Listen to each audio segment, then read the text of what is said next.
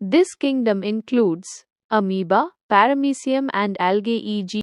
Pyrogera.